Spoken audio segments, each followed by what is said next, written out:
So, Conservative MP David Amess was stabbed to death yesterday, and I thought I'd do a video just talking about him as a character and also the response that we've seen online to do with his stabbing. Now, this is the second time a sitting MP has been killed in the past 6 years. The last one was Joe Cox, who was a Labour MP who was killed by, I believe it was a Britain First supporter who killed her chanting Britain First slogans. That was in the seat Batley and Spen. David Amess was a Conservative MP sitting in the Basildon seat between 83 and 97, and then in Southend West for between 97 and 15th of October 2021 when he was sadly stabbed to death. This video isn't about my politics compared to his, because he is a Conservative and I'm a Socialist, and of course we sit at opposite ends of the political spectrum, but his murder, assassination, and essentially killing is not a time to talk about how you disagree with him. I've seen people on Twitter and Facebook and other sort of social medias publicly saying how his death was a good thing and that it was pest control and all of these horrible, horrible things. And I'd like to say I completely disavow these sort of the terminology used by people, because at the end of the day, he was an elected representative. He was, a staunch servant of the public. He was clearly very, very popular. Essentially a sitting MP for nearly 40 years, which is astounding. The people in his constituencies absolutely loved him. They talk about him being a wonderful man, so kind, so professional, and just, wanting to help all the time. I've been looking over his Wikipedia page and sort of, what he's done for politics over the past sort of day or so, just to sort of refresh myself. The first thing I knew of him was when he appeared in Brass Eye. Brass Eye is a program created by Chris Morris, which is essentially a sort of mockumentary news show, and David Amess appeared as one of the people that was fooled into warning against a drug called cake, a fake drug called cake, and he even brought it up in Parliament as well. That's where I sort of recognised him from.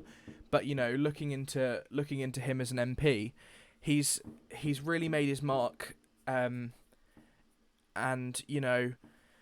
made a positive impact on politics. Really, he's I have to disagree with him on things like gay marriage and all that sort of stuff. As a bisexual man, I have to disagree with him on that sort of thing. I don't think it's right to vote against gay marriage.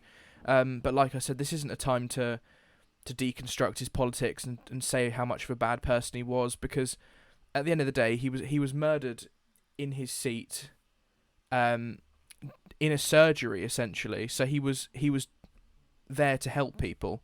He was holding a weekly surgery so that people could see him and talk about their problems, and he would try and fix them, like a lot of MPs do.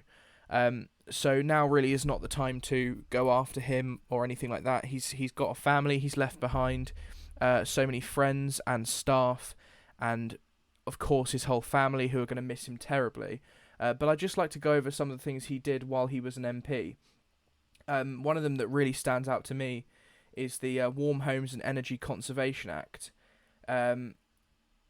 Essentially, his most publicised legislative success came in 2000 with the Warm Homes and Energy Conservation Act. According to a speech in the House of Commons made by Amess, the act came to fruition after he was drawn out of the private member's ballot. He met Martin Williams, a campaigner from Friends of the Earth, who convinced him of the need for the act, following on from the death of a constituent in a cold house. So someone died due to the house being so cold they couldn't afford heating, and because of that, he came up with this act. The act required the Secretary of State to publish and implement a strategy for reducing fuel poverty. The act was widely credited with a significant change in both attitude and policy towards fuel poverty within the UK. The scale of fuel poverty in England fell from 5.1 million households to 1.2 million households between 1996 and 2004. So that's nearly 3 million households in the UK that aren't facing fuel poverty, and this act is being credited as one of the main reasons why that is is such a thing.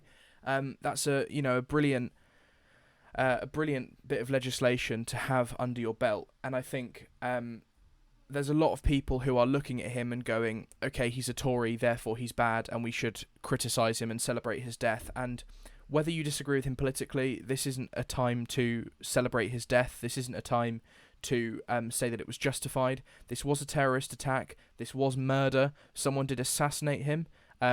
He's an innocent man. He wasn't in breach of any laws. He was an elected representative in his seat doing his job, and he was killed. And I think that's what we need to take away from it, that an MP, whether they're left or right or centrist or whatever, they should not be in such a situation where they are vulnerable to being murdered purely because they've done their job, okay? He stood on a mandate and he stood on a manifesto and was elected. He was an elected representative for nearly 40 years. He was clearly very popular with the people that he served. He was loved by the people that he served. Yes, you may disagree with him politically. God knows I disagree with him politically. But please, can we just have a moment of respect for his family, respect for his him as a human, because it's really, really sickening to see people come out and celebrate it.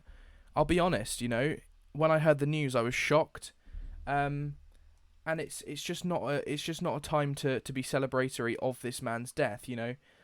Like I said, he was a sitting MP just doing his job, and here you can see Southend on Sea.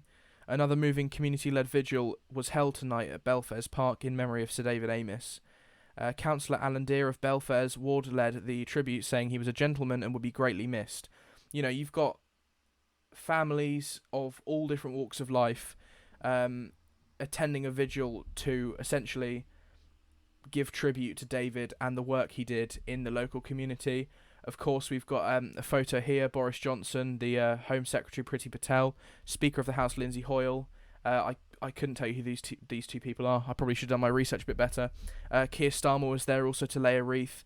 People of both sides of the aisle have sort of come together to mourn him, and I think that's the right thing to do. To essentially criticise him and berate him and celebrate his death is utterly disgusting, and anyone who does that should be deeply, deeply ashamed of themselves.